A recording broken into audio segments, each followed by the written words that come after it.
What's good, YouTube? Today I'm going to be reacting to why the Seattle Seahawks are trading DK Metcalf. I'm not gonna lie, this one hurts. I'm not even gonna lie. I'm a lifelong Seahawks fan. I watched DK get drafted. Been a very, very big fan of him. I never thought this day was gonna come. Tyler, I kind of expected Tyler a little bit more. But man, it hurts. It definitely does hurt seeing DK have the possibility of going to another team. I really can't believe it. But let's watch it. There were rumors already that the Seahawks could potentially put him out there as trade bait. Turned 66 catches for 992 yards and 5 touchdowns. For the Seahawks, wide receiver DK Metcalf has requested a trade out of Seattle. This is shaping up to be one of the craziest off seasons in recent memory. And believe me, we've had a lot of crazy NFL off seasons. Nothing officially moved yet, except for Deebo Samuel obviously getting traded to the Commanders. And although we don't really have that much depth in the quarterback market, there seems to be a significant amount of depth in terms of wide receivers. So before we get to the content, we officially dropped our first baseball video on Uni Diamond Talk. It's called The Death of the Starting Pitcher. I'm going to leave a link to it in the end screen, and we're giving away 10 copies of MLB The Show 25 to a subscriber that turns on their notifications on that channel. And we're going to start announcing giveaway winners from the second video and on. Now that we get all that out of the way,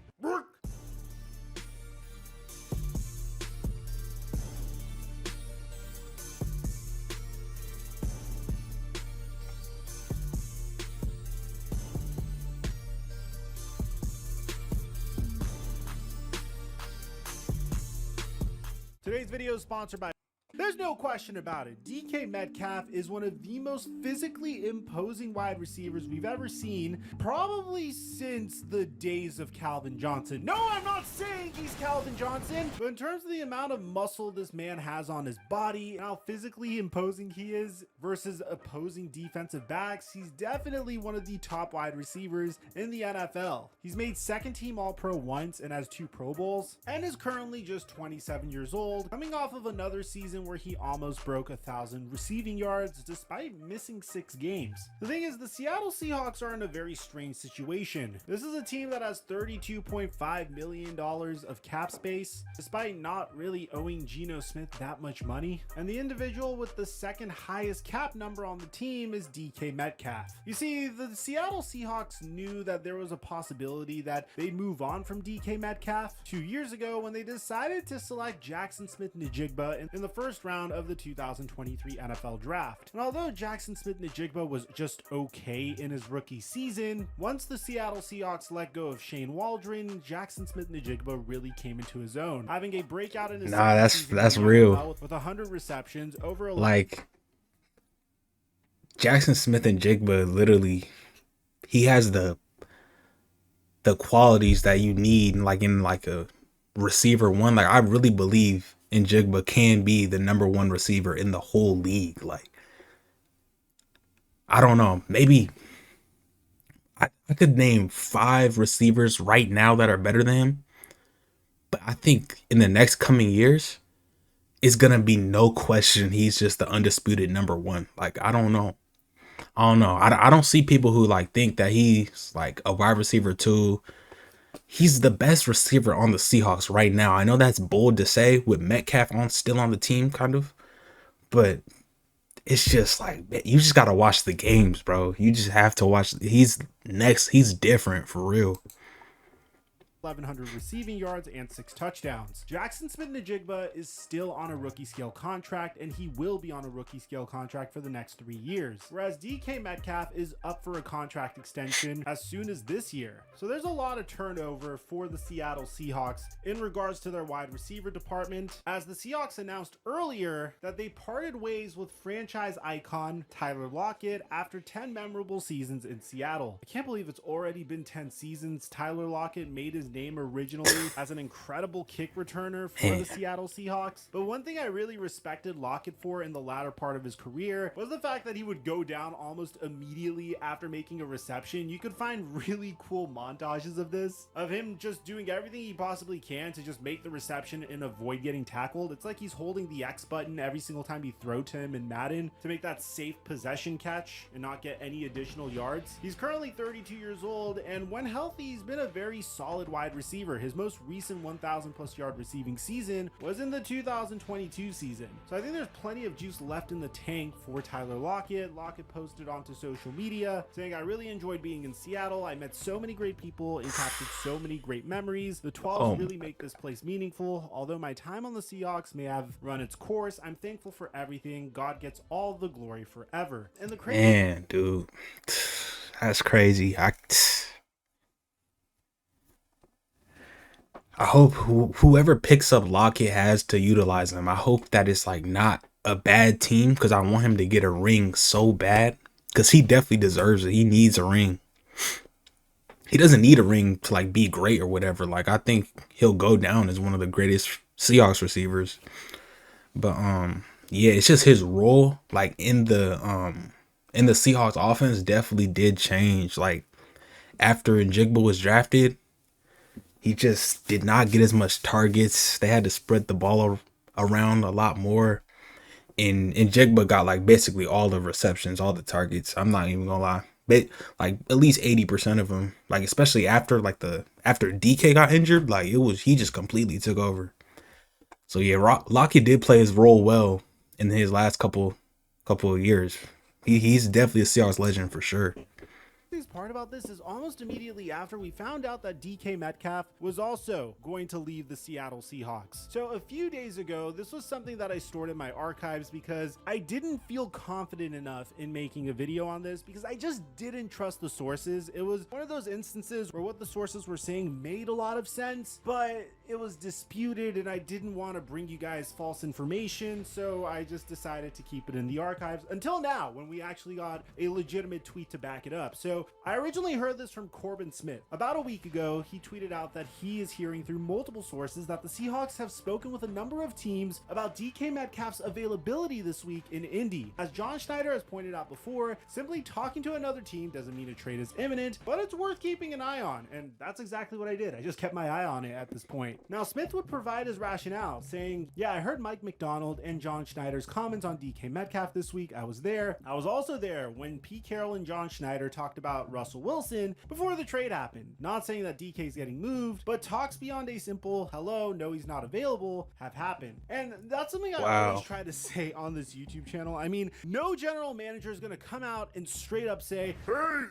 we're gonna trade one of our players." They never come out and say that. It's always lurking behind the shadows. It's up to us to deduce whether or not they're actually looking to trade him. They'll always deny that they're trying to trade him, primarily because it's awkward if you say you're going to try to trade a player and you don't end up trading him. So in this case, he's assuming that the Packers are the top team to potentially make it. If DK goes to the Packers, I'm actually gonna be sick. Like, I'm actually not gonna be able to watch the game. Seahawks versus Packers. Bro, hell no. Please, anyone but the Packers or the 49ers, please. Do not go to the Packers, bro. Metcalf. And he says that in order for a DK Metcalf trade to happen, the deal would have to be structured to receive the number 23 overall pick and either Romeo Doubs or Dontavian Wicks in exchange for receiver in one of their early day 3 selections, which makes a lot of sense. DK Metcalf has had multiple 1,000 yard receiving seasons. I mean, he is one of the most imposing wide receivers in the NFL, and he's just entering his prime. Now, Peter Bukowski actually backpacks on this, saying, "My understanding of this is that the Packers have not put their first on the table, but was told they believe they can get the deal done at a price they're comfortable with." Bukowski would also say that he can confirm Kerbin's reporting here. "League source told me that Green Bay has been working on this and has an offer they think can land DK Metcalf. Then the hope is trading Jair Alexander to backfill some of the lost draft capital if they can get it. Jair Alexander and the Green Bay Packers are expected to part ways this offseason, so that checks out on that, but the Packers aren't expected to do a straight up swap of Jair Alexander for DK DK Metcalf. Very rarely do you see trades like that go down. Corbin then says, I'm sticking with what I've reported. I trust the sources I've spoken with. Teams are going to do what they can to cover themselves this time of year. And Bukowski backpacks on that as well, saying the second part is crucial. This was not supposed to get out. It wasn't leaked by the team. To be honest, you don't have to be a genius to figure out that this is something that they were entertaining, because the Seattle Seahawks are entering a rebuild. They're trying to save cap space. They already have Jackson Smith-Njigba, so DK Metcalf is slightly expendable. Bukowski talks about why DK Metcalf would be perfect on the Packers. Not only do you replace Christian Watson's vertical ability, you improve it. Then you have Dontavian Wicks as your separator. You improve it. It's crazy how just like last year, like literally last month, DK wasn't even a top 10 receiver. People were saying he wasn't even top 15. But now, because people are hearing that they might have a chance at him, now he's like, I was hearing literally people saying Christian Watson was 10 times better. Now they're saying he can replace Christian Watson's vertical ability. It's really crazy how these people work, bro. That's insane. Reed in the slot, it's ideal. I have the Green Bay Packers as a just a couple weeks ago, he wasn't even top 15 receiver, primarily because the biggest issue that Jordan Love has had is interceptions. And when do you typically throw a lot of interceptions? When you don't typically have a knack for throwing a lot of interceptions. It's when you have inconsistency at the wide receiver position. If you take a look at CJ Stroud's sophomore season and you compare it to his rookie season, you see that he only threw 5 interceptions in his rookie season in comparison to 12 interceptions in his sophomore season. The difference between these two seasons was the fact that Nico Collins, Stephon Diggs, and Tank Dell were all in and out of the Houston Texans offense, with Tank Dell and Stephon Diggs eventually being lost for the remainder of the season. I mean, Tank Dell is going to be out for the entire 2025 season as well. I don't know why he'd wait this long to get ACL surgery, but I really wish the man a speedy recovery because he was awesome when he was on the field. But in the case of Jordan Love, Love slightly regressed this past season, throwing for significantly less passing yards and 7 less pass TDs. I guess you can make an argument that the reason for this was the fact that 1, the Packers got Josh Jacobs, and 2, he didn't play 2 games during the regular season, but he wasn't nearly as sharp as he was in his first full season under center. And I don't really blame him because, again, Romeo Doubs and Christian Watson are consistently in and out of games, dealing with injuries, and there's no consistency at the wide receiver position. Now in this particular case, Hollywood Brown got traded for a first round pick. Amari Cooper got traded for a first round pick. It's not surprising that the Seahawks would ask for a first round pick, or that the Packers would be willing to give it. Now, for sure, DK is definitely top 10 right now, 100%. I think he's definitely worth a top 10 pick, or a second at least a second. He's definitely a bona fide wide receiver 1. If you have DK Metcalf on your team, you have a guy who's gonna be a threat the whole game to get the ball and like change the game. He could literally change games. Like, I don't like how people like are wishy-washy about DK. I really don't. Because when people have a chance to get him, everything changes, bro.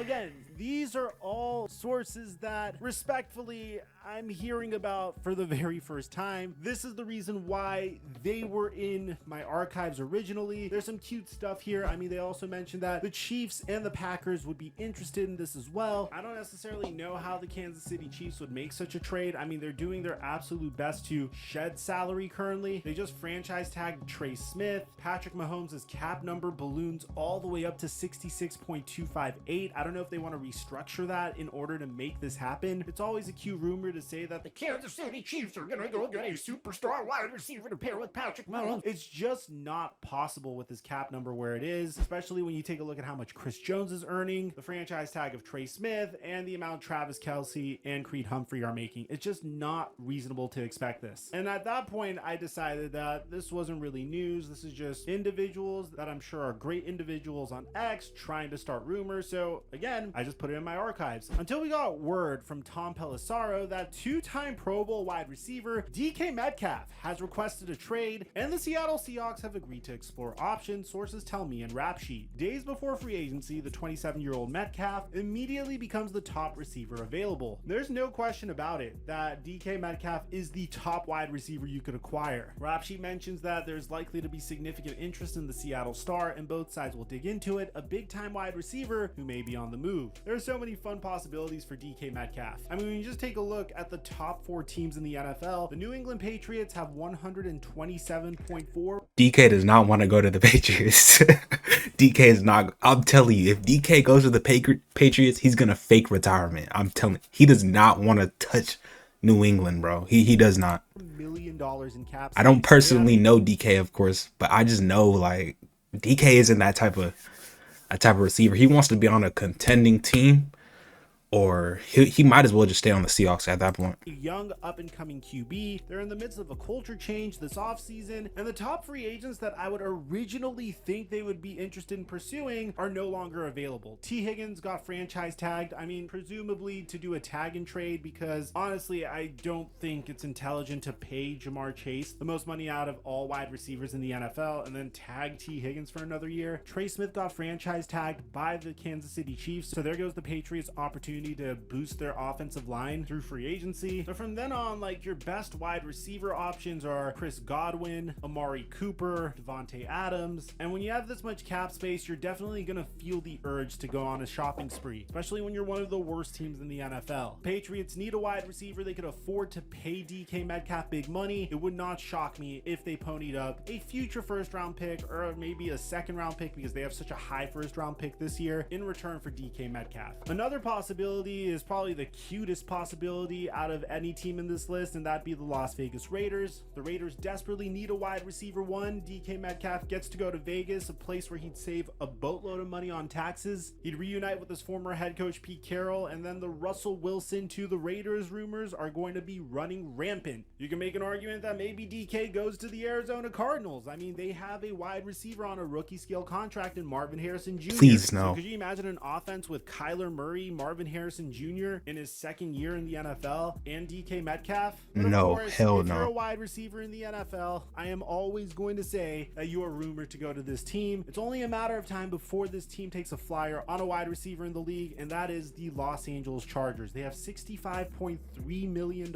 in cap space. They're rumored to be looking to move on from Joey Bosa, whose cap number is $36.4 million, so they could potentially free up even more cap space if they do this. They're in desperate need for a wide receiver one. DK Metcalf could be that wide receiver one in a run-friendly offense, which is what DK Metcalf has been dealing with throughout his entire career, to be Justin Herbert's top wide receiver. At the end of the day, I do expect DK Metcalf to get traded. It was something we speculated on a few weeks ago in our A Huge NFL Trade Is Coming video, primarily because it just made too much sense salary cap wise for it not to happen. The fact that the Seattle Seahawks are entering a full-scale rebuild, and that the draft pick would get them underneath the salary cap, where they could potentially take a flyer on one of the wide receivers. I mean, what's